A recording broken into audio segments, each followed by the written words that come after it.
who opposes him. In Tiferes, he was glorifying that which Torah can bring about. So what's the glorification of Tiferes in the Nefesh Bahamis? But Tiferes Shebechesed, who the Levadza is in addition to the fact Mashu Nimshach Linyanim Gashmim, that which is drawn to physical things, which is a natural trait of the Nefesh Bahamis. Shazel Guf Inyan Chesed, that's the basic reality of Chesed. Hine Oid Yeser, furthermore, as barimt zich, he boasts about it. He glorifies himself by virtue of all his behavior. When koch zich bezen, he's completely focused on it. Shunimshach linyanim gashmim, that he's mamish drawn to gashmistic things, and he boasts about it, and he defines himself in terms of it. He's into it. It's not that he has a taiva and he's trying to work on the taiva, right? No, he's into the taiva. He glorifies the taiva. Right? I can down 15 beer in 1 hour. Oh, great. Good job. Shezeu inyan tiferes shebechesed. Glorifying the love for Gashmis. Netzach shebechesed. So what was Netzach? Netzach was overcoming, was the desire to fight, overcoming obstacles. Right? So there was internal and external. Netzach and Hoy. So Netzach shebechesed. Who the gam kasher, this is, I always have this vision in my mind when I read this one, right?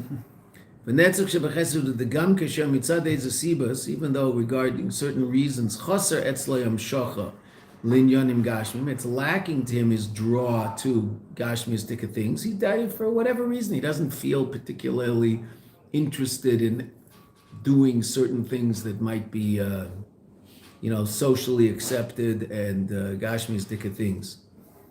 Wild zechnet, he doesn't want, he's not interested. He overcomes himself, he fights with himself, and he makes a desire for it. He overcomes this lack of desire. I always have this vision of some college student in his dorm room reading a book Saturday night. And he's like interested, he's having a good time reading the book. Now everybody else is getting drunk and vomiting. And he's just not into it, he's like, no, but it's Saturday night. How can I sit in my dorm room on a Saturday night? I only have, and he's already made a calculation of exactly how many Saturday nights he has in his 4 years in college. And I'm going to waste a Saturday night in college? And he macha chuka, and he puts on his best stupid clothes, and out he goes. And he hangs out with everybody else. That's always my vision of Netzach Shebachesed of the Nefesh Bahamis. Really, the guy sitting there is perfectly happy to read his book. Right? It's a long time ago. I didn't ever live in a dorm in college, so I can't say that this is a personal experience.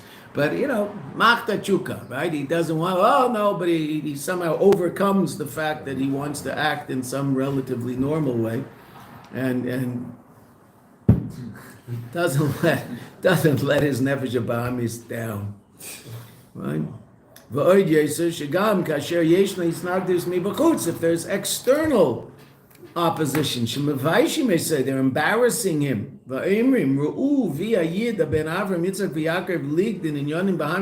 how a Yid, a son of Avram, Yitzchak, and Yaakov lived, again, focused, is involved in Inyanim Bahamim, in animalistic things.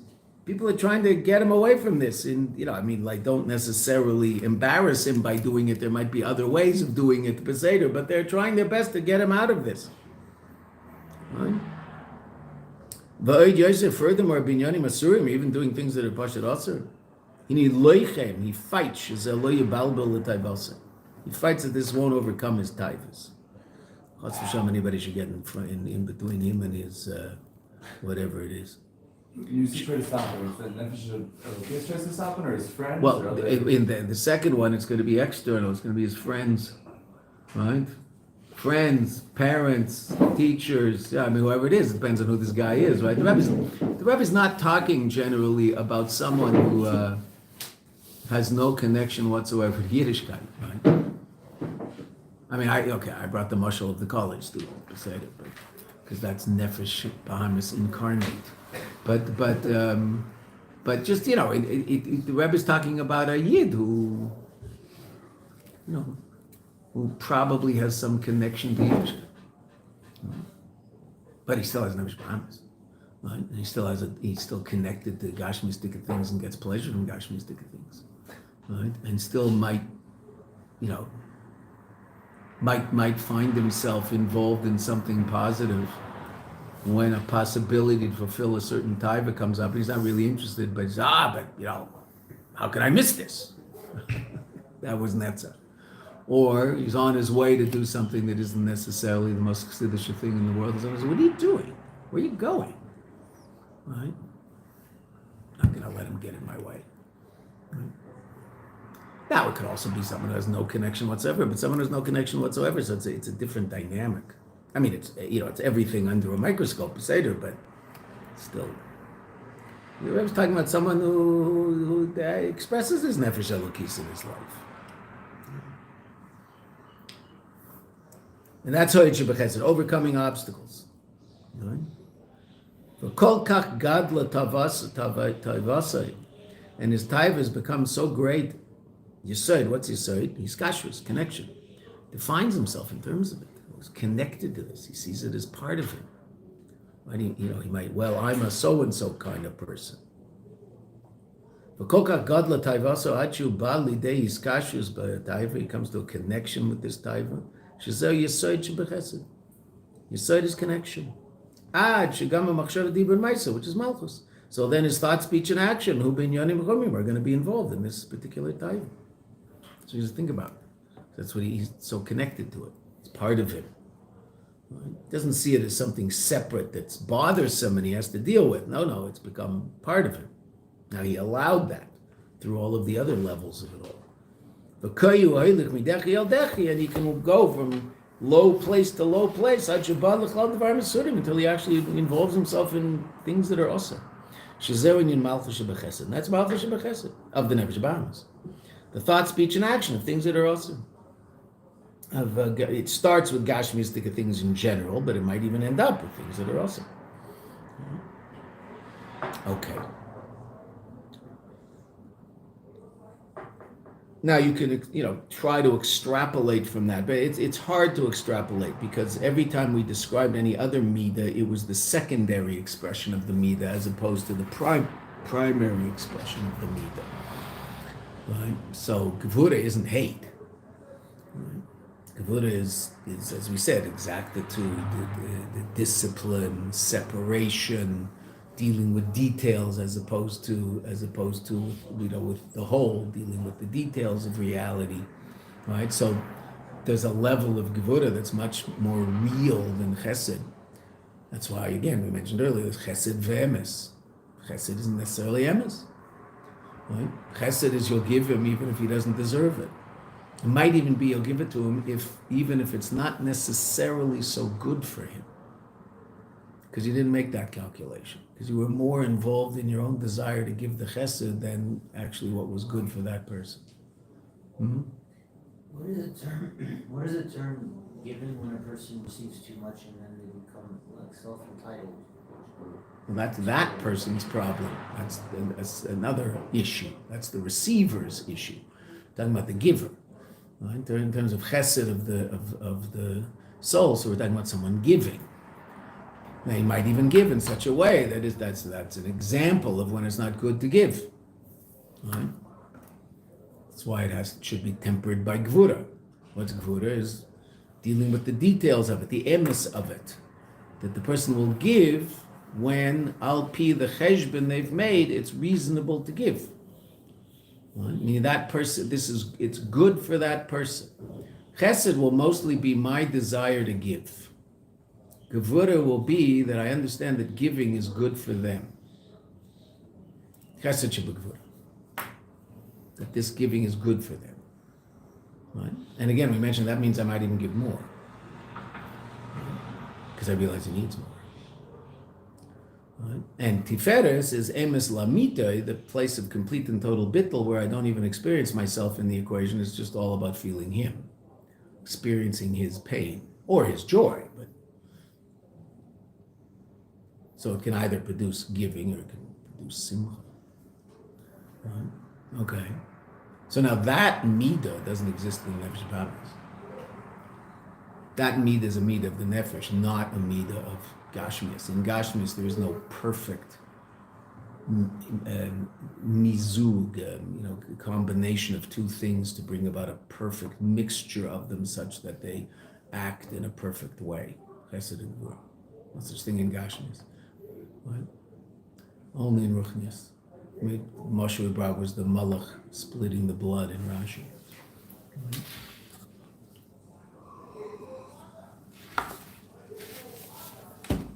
But in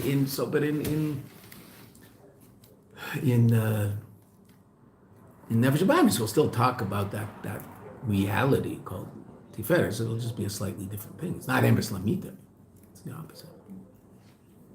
So there's Chesed, which is Chesed, Gvura, which is Emes, and Tiferes, which is Emes Lamita, absolute Emes, which again can only be reached on the level of Nefesh, of Neshama. V'zeu, and this is Usfartem Lechem. This is the Pshat in Usfartem Lechem. The Avodah the Spheres HaEmer or Inyan Birur of Midos. The Inyan of Spheres HaEmer is the rectification of the Midos, but Pratias Kol Mida Umida, the details of each and every Mida, Kameshu Klula Mizayin, as it incorporates all Zion. Meaning to just work on Chesed, well, that's going to be too makivtik. You're going to work on the Midah of Chesed, I have to work on all the different expressions of the Midah of Chesed. And then Chesed is a complete goof of Chesed, and a healthy goof of Chesed. Shebetchilo, I'm sorry, V'hainu ba'biru b'chol pratu prat, the beer of each and every detail. Shebetchilo inyan. Now, if you want to see a certain explanation of each detail, I mean, Simon Jacobson did it.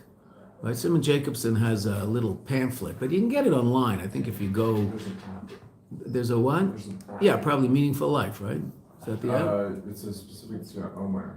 Oh yeah, of his? Yeah. Okay. He has a video too. Okay, so if you do Spheres HaEmer with Simon, so you'll. The booklet was very hippy dippy, right? So I don't know whether the app is. He might have, intellectualized the app a little bit. It was very touchy-feely, the book. But that's who it was written for. It was written for his chevra in Manhattan. Right? And, it was a book that it wasn't a regular book. It had those spiral things, and you would turn it over, and the pages weren't white. They were sort of off color. But he did the job. We used to read it every day in Zal. I don't know when we stopped. There used to be a copy around, and someone used to read it after a Yom Yom. Every single day they'd read. And he has a little exercise of the day.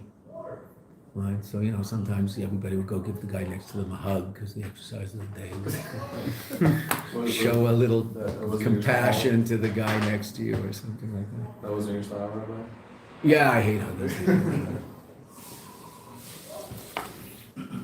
So, anyway, but it's good. It's. I mean, Simon is brilliant and knows things. You're saying the bira of midah? Birur, rectification. And now we're going back to an overview of everything we learned. The B'tchila at the beginning when you see Yitzias Mitzrayim. First is Yitzias Mitzrayim in our own lives. Shazel Mashcheni, Hainu Agilui B'derech Yisarusa D'Leila, the revelation that comes from above me, L'mayla Lamata. Kemaimer. And that in a person's life might be a certain state of inspiration, which is nice. But again, that's if it ends there, so then it ends there and nothing happens. But that inspiration is important in order to hopefully inspire them to do the hard work that has to come next. Ubemer Godel Zegilu Shchina Hagoda Shagilu Haya B'derech Milamayla Lamata. Right, but the revelation was from above below. That was Yitzias Mitzrayim. Aval mitzad guf and nefesh habahamis. In terms of the guf and the nefesh habahamis, the negative reality was still as powerful as ever, which we talked about earlier in the Maimer. Someone said an interesting, I don't know, maybe I said it yesterday. No, we didn't have Shiur. On Tuesday, so I was teaching the women in Malchus, and someone said something very interesting, and just an example of external events having no effect whatsoever on us, even though we're aware of how amazing they are. Right? All of the excitement that people had after the Iranians sent hundreds and hundreds of missiles our way, and nothing touched us. Right? People were blown away. When I was in Elul, right? In Elul it happened. Right? They sent, everybody. That was in the last 2 years. So there's been lots of opportunities to go to bomb shelters. That was the only time that we actually went. Right? I mean, we don't have one in our house, so we have to go downstairs. So the only time we actually went to the bomb shelter was when we heard, okay, the Iranians just sent 600 missiles our way, and it's probably a good idea. Everybody has about 10 minutes to get down to a bomb shelter. So the whole building was down there for bringing away, I remember that. Right? So and nothing happened. So everybody's excited. What everybody talk about in the mikveh for the next 3 days? Wow, the Eibishter, unbelievable miracle. What a miracle. Pashat, unbelievable miracle. Incredible. They sent 6 and now no one's heard of that. I don't know anybody who made any hachlata in their avodah as a result of that. Anybody who brought about any change in the way they daven, they learn, they treat other people. No change whatsoever as a result of that. Enjoying the makif of being aware of and having just witnessed the tremendous miracle of HaKadosh Baruch Hu, which is what it was. It was pashut amazing. Amazing. Everybody into it. Anybody translate that into avodah? No one I know. But there probably are people who started keeping Shabbos in Eretz Yisrael because of it, right? That's probably true, like that's real. I'm talking about from people who see it, right? I don't know anybody who said, since then I've done, I don't know anybody. That doesn't mean there isn't someone. The fact that I don't know anybody doesn't mean anything, right? But it's interesting. Affected the Nefesh Bahamis? Not in the least. Did the Nefesh Bahamis know what happened? Of course. Nefesh Bahamis was talking about it the next day in the mikveh. Wow. Unbelievable. The Eibishter is incredible. Look what he did for us. Right?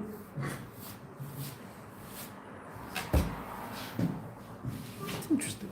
So that's Yitzis. I mean, Yitzis Mitzrayim is that, times, more than times 10, but bigger.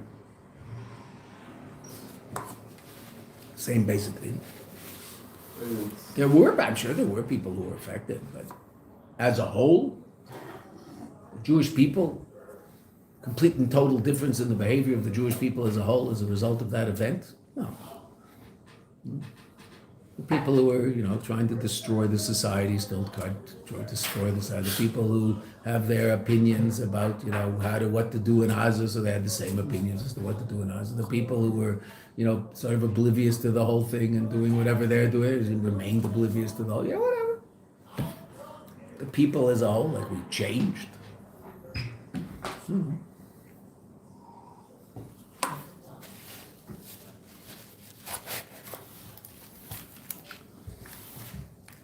It's interesting. But if we think about the Yidden in Mitzrayim and can't understand them, well, we don't. Okay, I understand. What do you mean we can't understand them? It just did the same thing. Again, it wasn't it wasn't on the scale of Dam Tzvardei Akini, but everybody understood it was a miracle.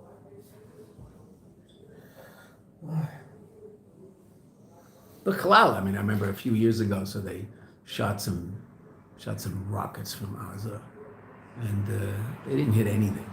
They kept falling because the ability to shoot them down wasn't so good back then. They kept falling, but they kept falling in empty spaces in Tel Aviv. Now there aren't so many empty spaces in Tel Aviv, but no building was so some Arab sheikh in London who was connected to all this. So he said, it's just unbelievable. We send the rockets and the God of the Jews makes the rockets curve and go to places where they don't hurt anybody. There's nothing we can do about it. Anybody change? Anybody even knew about it? Everybody heard about this Arab sheik? It was like, when it happened, everybody was into it. Wow, you hear what that guy said? That's unbelievable. So the Arabs, it's like, what's the Kol Goyim Hallelujah, right? Why are the Goyim praising God, right? Because the Yidden don't even know the miracles God's doing for them, right? The Goyim do, because they're trying to kill us, and they can't. They're like, Hallelujah Hashem Kol Goyim, right? That's the pasuk. Hallelujah Hashem Kol Goyim. So I think it was the Baal Shem Tov, but I don't remember. I believe it was the Baal Shem Tov explained the pasuk about a mashal of a certain poritz who had a person in his community who was very poor, etc. He lived in his area, a Polish nobleman, had a Jew in his area who was an incredibly happy person, and it drove him crazy because the poritz was a miserable person. And miserable people, there's very few things that miserable people hate more than happy people. And he couldn't understand why this guy was happy, because he didn't have any of the things that the pirates thought you're supposed to have in order to be happy. And it just drove him crazy. And he did everything he could to try to make this guy's life miserable. Until once one of his friends, as they were sitting and drinking and playing cards or whatever they would do in the house of the estate. So one of his friends said, well, why don't you just kill him?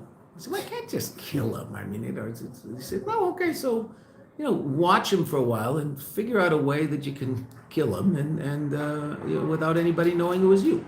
It's okay. So Taka starts watching the guy, and he notices that he walks to shul in the dark every day. Gets up very early in the morning, walks to shul in the dark, goes to mikveh, and then sits and learns for a while, and then davens in a very early minyan. Okay, so the pirates figured, he's walking in the street. Now, there's no lights on the street. It's dark. So, he has to light the street with the light from his phone because there's no lights on the street. So he decided he'll dig a big hole right where the guy walks. And he'll fall in the hole and he'll die. No one will know it was him. So fine.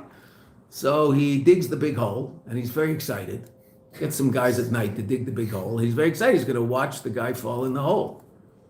So he goes and he waits for the guy to come, and the guy doesn't come. Until finally it's light out, and the guy walks out of his house, walks along, sees the hole, walks around the hole, and goes to shul. So he's just beside himself. So he's figuring, what happened? What happened?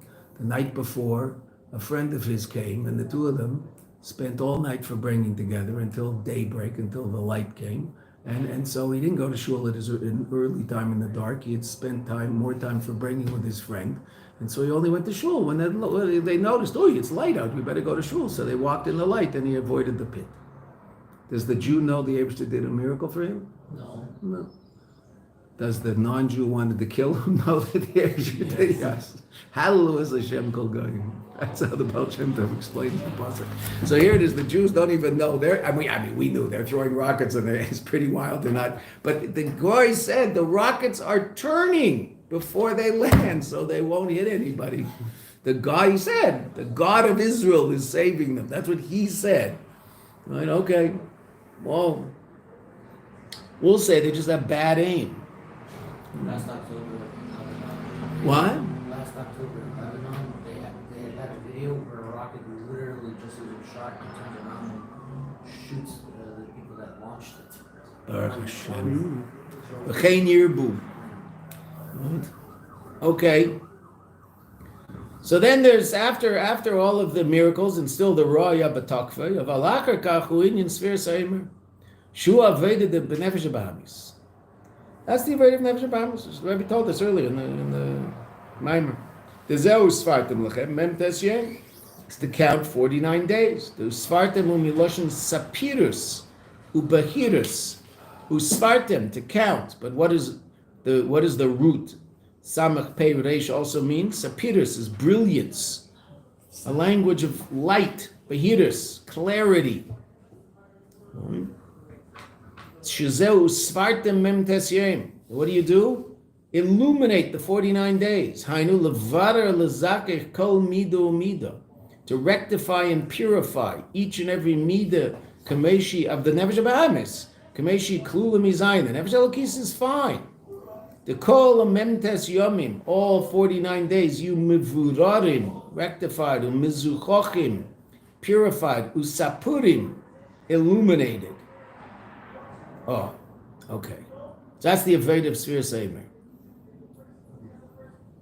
To illuminate, now it's very, very interesting. The Rebbe's not focusing on this here, but it's brought in other places in Chassidus. The idea, B'chalal, Sphere Seimer is a fascinating mitzvah in that way. We talked about this once before, just it came up, Derech Agav. Wait, can we close one of those windows, please? Thank you. Rabbi Levinger says he had to close the door because we were getting too loud in here the other day. Which is interesting. Okay. I could actually stick my head out the window and start screaming, right? And it wouldn't even, come around the corner. So, we talked about this earlier in a different context, but the Rebbe mentions, it's actually, it says, Sikha from Nun Aleph, on the Sphere Seimer, where the Rebbe talks about the fact that the Heftza, it's not the only place in Chassidus, that's an address. The Heftza of the mitzvah of Sphere Seimer is time. The mitzvah object is time. Usually a mitzvah object is a physical object. A Shabbos candle, a Kiddush cup, a lulav, an esrog, a pair of tefillin, a talis, right? A dollar bill. The object, even though it's not exactly an object, but it's part of physical reality, a very ethereal part of physical reality. But when God created the world, he basically created two things called space and time. And time is sort of hard to wrap your hands around. But the object is to count time. But Chassidus explains something very, very beautiful about that. And this is the reason why we're so makpid to count at night and dafka early at night, right? That b'chlal, there's, again, I don't know how it works in yeshiva in terms of how your schedule works and when you daven and all, it's slightly different when you're not in charge, also when your food shows up. But Sphere Seimer, people generally, should be careful not to eat dinner before Mariv, right? Just do the mitzvah of Kriya Shema, like you don't eat breakfast before Shachris, right? Doesn't mean you don't have anything to eat. You can have a cup of coffee, a couple of rugelach. Everybody, I'm sure, was happy. The rugelach were back today, I noticed, right? Yesterday someone complained to me that there were no rugelach, there were only cookies. So I tried to explain to him that they take up the same space in your tummy, and so it really doesn't matter, right? That you just, put them in your tummy and you'll feel the same as soon as they're down there. I don't think he'll know the difference between a rogala and but anyway, he was a little upset. So hopefully today he's happy. But like breakfast, having a meal before Shachris, no, I don't do that. And Chassidim are pretty makpid not to eat, really sweet things before davening, meaning, I'm just throwing this out there, right? Eating chocolate, having a piece of chocolate before davening.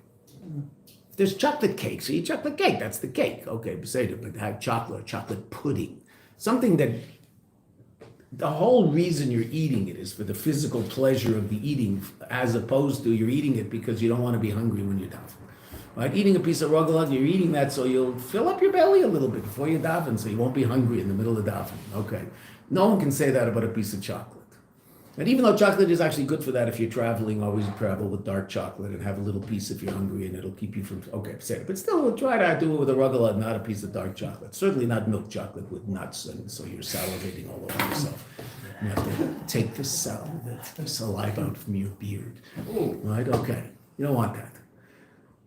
Okay, so to before Mariv, same thing. Before the mitzvah of Kriya Shema at night. The Ikar is the mitzvah of Kriya Shema, right? So that's why in the old days the Rebbe changed this, right? But if you look in the Rebbe Rashab, he explains in Kuntres Eitzachaim what the Seder Yom was in yeshiva, and he mentions that the Bachrim should get up, put on tefillin, say Kriya Shema, then have tea and a biscuit or something. Right? There were, interestingly enough, this is not a directive for anybody here, and if you do it, I'll send Rabbi Vichman after you. But there were Chassidim who, because they would never ever eat cake, they used to wash before davening. They'd have a dry piece of bread before davening, right? Because they wouldn't eat cake. Chas v'shalom, they'd have a piece of cake. Ever. Not before davening, ever. Just wouldn't eat cake. Why would you have to eat cake? Cake is only for gashmistic pleasure, and so they just wouldn't eat cake. They were like that in the days of the Rebbe Rishon. Right? So that's not our avodah today. Go look in the shuk and see what's there. It's endless. So they didn't have that. So but the Rebbe Shab says, put on your tefillin and say Kriya Shema. So the Rebbe told us you not put on tefillin, just Kriya Shema. But we should say brachas and Kriya Shema before you eat or drink anything, right? If you need a drink of water, okay, you can probably have a drink of water, say some brachas and then have a drink of water. But even that, if you can wait, right? So to Marav. So certainly, why am I saying all this? Because at Zman Sfiras Aimer, we're even more makbid to make sure that we count Aimer before we eat. Again, if you're in a schedule where that's impossible because you're not in charge of when you daven, you're not in charge of when you eat. So beseder, so you do what you do. But if in your house you should be as someone a balabas in charge of your own time, you should make it your point to make sure that you count the Aimer before you eat dinner. Right? Now, if dinner's at 6:30, that's fine because you can't count Aimer, right? It's in the summertime. You can't daven Marv until 10 to 8 now, right? Or later, right? So you can certainly have a 6:30, 7 o'clock dinner. It's not a problem, right? When's dinner here? 7 o'clock. So that's fine. It's not a problem whatsoever, right? Because you're not chayav sfira yet. Or it's when it sits? Well, you're not chayav to count until it says. Okay. So in terms of Sfiras Aimer, really, in that sense, Shkia is really not an issue. Sfardim will daven Marv at Shkia, but say that we don't. Right? We can. In many Orthodox synagogues all over the world, they'll daven Mincha Marv together. They'll daven, right, just because people came and they don't want to wait around. And then they'll have to say Kriya Shema again later. And now they'll have to count Aimer later, which is dangerous. Right? Because you can forget to count Aimer later. You can also forget to say Kriya Shema later. But if you do that every night, you daven early and then say Kriya Shema later, okay, you'll probably remember. But Sfira, it's easy to forget. That's why it's harder for women to forget. They're not in a minyan. Right? That's why they created the app. Most women I know have an app that they get a phone call at some point after Seis every day, except Friday night. Their husband has to remind them when he comes home from shul Friday night, but every other day, including Motzei Shabbos, they get a phone call and it count Omer. Something happens, the phone beeps, whatever, count Omer. So it's easy to remember. Right? One year I remember my wife forgot. The only year I didn't make it all through all of Omer with a bracha was one year. I married a year or two. I thought I was being a good husband because my wife forgot to count, so I didn't count in the minyan in Marv. I'd come home and count with her every night, and I'd say a bracha, and she'd say amen, and then we'd count. That year I forgot one night because it wasn't normal. Okay, so when that happened, my wife said, "Don't ever do this for me again." That was years before apps. Okay, so there's such an idea of making sure that you count early. Why? Well, because the whole day, when we think the heftza of the mitzvah is time, so that doesn't just mean that moment in time when you're counting, whenever it happens to be. So at 8 o'clock every night, you're counting Eimer, so that moment when you're counting Eimer, you're elevating that moment by counting it. No, the whole day is a day of Eimer, which means the whole day is like a lulav. All of the time of these 49 days is a level of time that is a mitzvah, just like a lulav is a lulav. Now, it's true, the lulav is obviously much more important when you're shaking it in the morning, but the rest of Sukkot, the lulav is also a hefza shel mitzvah. Right? So too, the time from, certainly nighttime, where there's the ikr mitzvah to count, and that's when you count with a bracha. But even the day, because you're allowed to count. If you didn't count the night before, you count during the day. There are some people who are makbid to count during the day. Right after Shacharis, they count again, not because there's an in to count again, just to make sure if I didn't count last night, so I'll count today without a bracha. Right? So for sure, they'll never ever miss a day. Right? So sometimes you'll hear people, if you're in a shtibel, you'll hear someone just say, as he's wrapping up his tefillin, Ayem Yem Shvas Ayem Shein. Say it. Right? Okay. But the whole day is a day of Kedusha, which is really astounding. The kol emtes yomim, you mivuradim, mizukochim, v'sepurim. V'koyach al zeh. Now the Rebbe is going to answer the question that he asked at the beginning of the mind. What was our question at the beginning of the mind? Why say mimachros Shabbos? What is it that allows you and I to do the avodah of Sfiras Eimer, machros Shabbos? Usfartem lechem mimachros Shabbos. The fact that there's a reality called Machros Shabbos, that's what allows you, that's what gives you the koyach to do the avodah of Usfartem lechem. That's why it says Shabbos. V'koyach hazeh mimachros Shabbos. Dehine. Kishem shekedem Sfiras Eimer ha'inyan d'yetzias Mitzrayim. That just like before Sfiras Eimer, there was a reality of Yetzias Mitzrayim she'az nigla lehem melech malchei malachim hakadosh baruch hu. The Eibishter revealed himself to us. Shagilui hayeshihi's galeleim atzmusei umahusein say baruch hu. There's a gilui atzmus in the time of Yetzias Mitzrayim. Shezeh yakoidim Sfiras Eimer. That was before Sfiras Eimer. But tachlis the Sfiras Eimer, the ultimate purpose of Sfiras Eimer is what? Shezeu achona, it's a preparation, levi ani melech hadarav, the third part of the pasuk, right? The mashcheni leads to acharecha narutza, and the acharecha narutza, that's all a preparation for hevi ani melech hadarav. But what comes before the acharecha narutza? Mashcheni. So that's the gilui in Mitzrayim, and that brings through our avodah to the gilui of Matan Torah. Hachana leviani melech hadarav. Shu inyan Matan Torah. Shu gam kein gilui atzvus baruch hu. Shezeu inyan. This is the reality of Anoichi. Anoichi of Elokecha. And what's Anoichi? Ana nafshi kosvis yavis. The acronym of Anoichi. I myself. Now the simple pshat in those words are wrote it, gave it.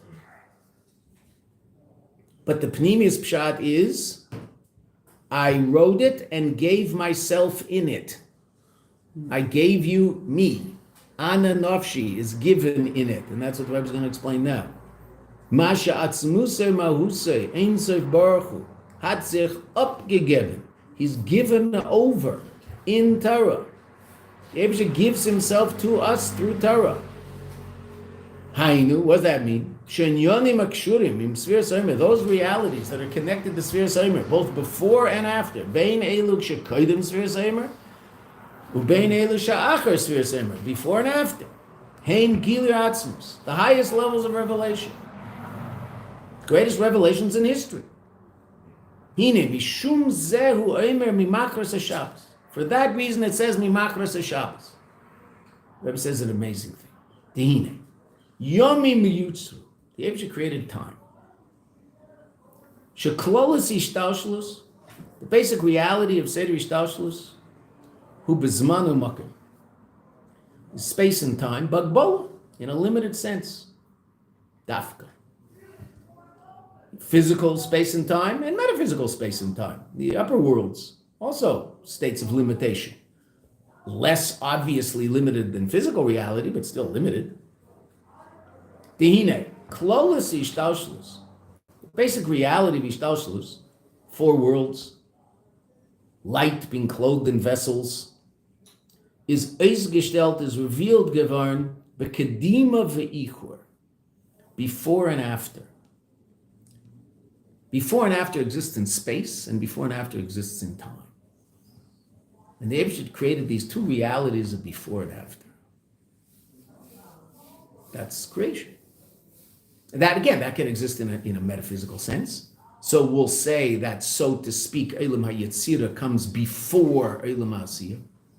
It's higher in space. So we'll say it comes before in time, but we can talk about the before and after in space and time.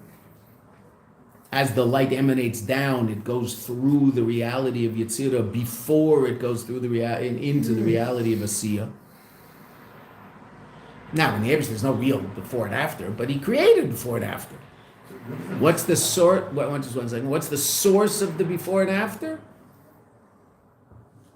After Tzimtzum, there's that idea of the kav that's bekeya into the halal, that shaft of light that bursts into that it's not an empty space, but the halal, the open space, right? And what's that kav? Why do we use the image of a kav, a shaft of light? Because what does a kav have? A higher place, a lower place. It's the beginning of the kav, the end of the kav, right? Which is the source of the light of Seder Yishtalshalos, the source of all of the light that's drawn down into Seder Yishtalshalos, before and after, in space and time. The Rebbe created such a reality. In godly reality, there's no such thing as before and after. Not in space and not in time. Right? God's beyond space and beyond time. What did he create? He created a reality of before and after. That expresses itself in space and it expresses itself in time. If you're driving from Portland to LA, you hit San Francisco before. It's before.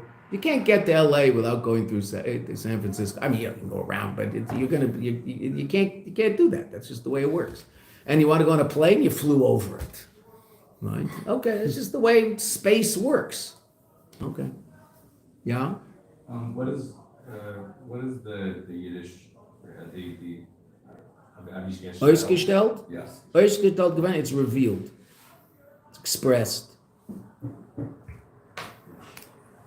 Mati velo mati. Mati velo mati is an inyan in Chassidus about the fact that mati literally means to touch or arrive, right? It's Aramaic. Remember once sitting in a Farbrengen and the person, the Rav of the community where we were Farbrengen, his name was Moti. And one of the people in the community, there's a lot of very, very interesting people in the community in those days, and a lot of people who knew a lot of Chassidus, and the Farbrengens were really very interesting Farbrengens. And one of the guys, unfortunately, is no longer in Elamaz. Just reminds, the son of this Moti asked me to send a video for his 70th birthday, and I better do that as soon as we finish Shiur, because I think it's almost time. Leave, I have to do that. When I forgot. So Mati was a businessman who was involved in a lot of shlichus also, and he was the Rav of our shul, and he was a very special guy. So I remember for bringing in one of the, and this is a very close friend of Mati. He was a Chassidish guy. Wrote a lot of interesting books on Chassidus. So he said, he was talking about Mati and how sometimes he's more involved, sometimes he's less involved. So he said, what do we experience in this shul all of the time? Mati velo mati. This line in Chassidus. Mati velo mati is it touches and it doesn't touch, which is the alternating current reality of the way existence works, right? That creation is constantly being transferred from a state of yeshin to ayin into yeshin to ayin into yeshin to ayin into yeshin to ayin, right? And that's what allows for change. It's not a static reality, right? Because what's static? A state of yesh that remains. What's that called? That's called a picture, right? What's a static reality, right? That's not the same all the time. That's a motion picture.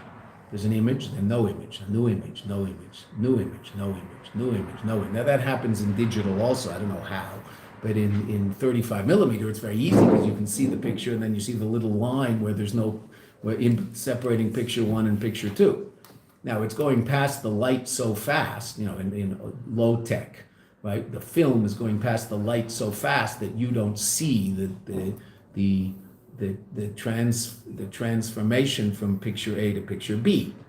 In the old movies you do, and it's much more shaky, right? But later on, so they got very good at it. Now with digital, it's unbelievably seamless, right? Okay, but theoretically, what you're looking at is just a series of pictures. And different pictures, because one picture his hand is here, and the next picture his hand is here, and the next picture his hand is here. Now, if that's really what you see, then the hand will look like this, which is what it looks like in a 1920s movie, right?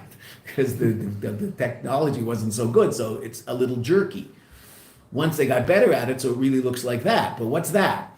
Just 15 pictures of my hand moving, right? But and the difference between them is so minute that you don't notice any difference. But you're seeing 15 pictures, you're not seeing one. And what's in between each picture? Non-picture. A state of ayin in between each state of yesh. And the world is constantly coming into a state, right? The Eibishter is recreating the world every day. What does that mean? Not every day. 6 a.m. Greenwich Mean Time, the world goes out of existence and comes back into existence. No. The world is going in and out of existence constantly to allow for change, to allow for before and after. It's change. Right? Okay. A picture captures a moment in time, and it's that moment in time. And in the picture, there's no before and there's no after. There's just that moment. Now, we know there's an existence of before and we know there's an existence of after, but the picture doesn't say that. A motion picture does. A motion picture is constantly allowing for the change from what, the one state to a new state to a new state to a new state. So there's a clear before and after in the motion picture. The motion picture is what you and I experience all the time. But how does that work? So it also works digitally. I mean, you guys, I'm sure, can explain that. I can't, but it's. I guess it's 1-0. I don't know how it works, but I mean, there's an image and a non-image, an image and a non-image. But the transformation from image to non-image is so fast in digital photography that it's completely seamless. Okay. Although I don't understand. How does this relate to Machras and Shabbos? And specifically, why? The Rebbe hasn't explained that yet. Oh, okay. And he's going to. That's why I haven't stopped yet. Because I don't want you to spend all of Shabbos not understanding this. That's why I'm going to go quickly for the next 3 minutes to get us to see at least the beginning of that. And then the first the Rebbe has to explain what time is. And then what Shabbos is in that. And what Machras of Shabbos is. So let's just quickly see it and then we'll go over more slowly on Sunday. Shuin in Zmanim v'Seder Zmanim. Time and the order of time. Meaning, simply you could say that physical time and metaphysical time. The lochein, hine, b'chdei shiel Usfartem lechem, in order to bring about a rectification of your limited reality, hainu bidur seder ishtalshlus, a rectification of the natural order ad lamata mata ba'emek tachas, until the lowest level, malchus shebemalchus. Ein ze mitzad seder ishtalshlus. This can't come from seder ishtalshlus. Liyosei mugba, because it's limited. Limited reality can't take itself to a place beyond itself. The prisoner can't free himself. Ella, we've seen this constantly. It's all over Chassidus. The ability comes from the day after Shabbos. What does that mean? Shabbos, what Shabbos? It's the highest level in time. Before there's 6 days of Chol, and then there's a level called Shabbos, that's holier and transcendent of all other levels of time. Aval, nevertheless, Shabbos mikdasha v'kaima. It's elevated and established. Shugam keninyan bizman. It's also reality in time. It's the highest level in time, but it's not transcendent of time. How do I know? Because it's Yom Rishon after Shabbos, right? And Yom Rishon's back to the state of Chol that existed before. So Shabbos can extract itself from a certain state of limited time to express a higher state of time, but it doesn't affect all of time. What happens after Shabbos? Chol. Shabbos doesn't make the next day Shabbos, makes itself Shabbos. Can't affect the next day. The next day is Sunday. It's Yom Rishon. Again, there will come a time where it'll be Yom Shekulei Shabbos, where we will not experience a return to Chol. But interesting enough, that's not called the 7th level. That's called the 8th level, where it's Yom Shekulei Shabbos, because the 7th level will always produce 1 again. A level beyond 7 can elevate the 7 so they're no longer limited by 7. What's that called in Sfiras Eimer? Mimachras Shabbos, a level beyond Shabbos. Wow. Right, let's see. Shabbos mimachras. Sheish Yamim also b'yom Shvi Shabbos v'nofash. Umikev and shuinin shebizman, and therefore, since it's an Indian in time, hine afshu zman de kedusha, even though it's a time of holiness, Shabbos Kodesh, Mikol Mokim, nevertheless, Daye Lafkias Atzma, it has enough to extract itself from the normal limitations of time. But it doesn't have the power to transform the reality of, shtus lumas, meaning the rest of reality. It doesn't affect all the rest of time. Bracha is drawn from Shabbos into the rest of the week. Beseder, okay, that's true. But Yom Rishon is Yom Rishon. And it's the same Yom Rishon as the week before, even though I had Shabbos in between. The lochen hine kishuomer Usfartem lechem. Therefore, when it says you want to elevate the 7 levels beyond 7, hainu levarer ad oimek tachas, you want to elevate to the lowest level. Shabbos isn't enough. Shabbos elevates itself, but it can't elevate the rest of time. Again, it gives bracha to the rest of time. It can't elevate it. Omer alzami machras Shabbos, from a level beyond Shabbos. Hainu shakoyach hazel mimachras Shabbos dafke shelamayla mimchinas mikdash v'kaima lamayla miseder ishtalshlus. Right, and we'll stop in this right here. That this is a level that is beyond the level of normal Shabbos mikdash v'kaima. Lamayla also beyond seder ishtalshlus, beyond the level of 7 midos. Shezeu hakoyach halabira. That's the ability to do the bira, which we'll see. We'll continue and see that on Sunday.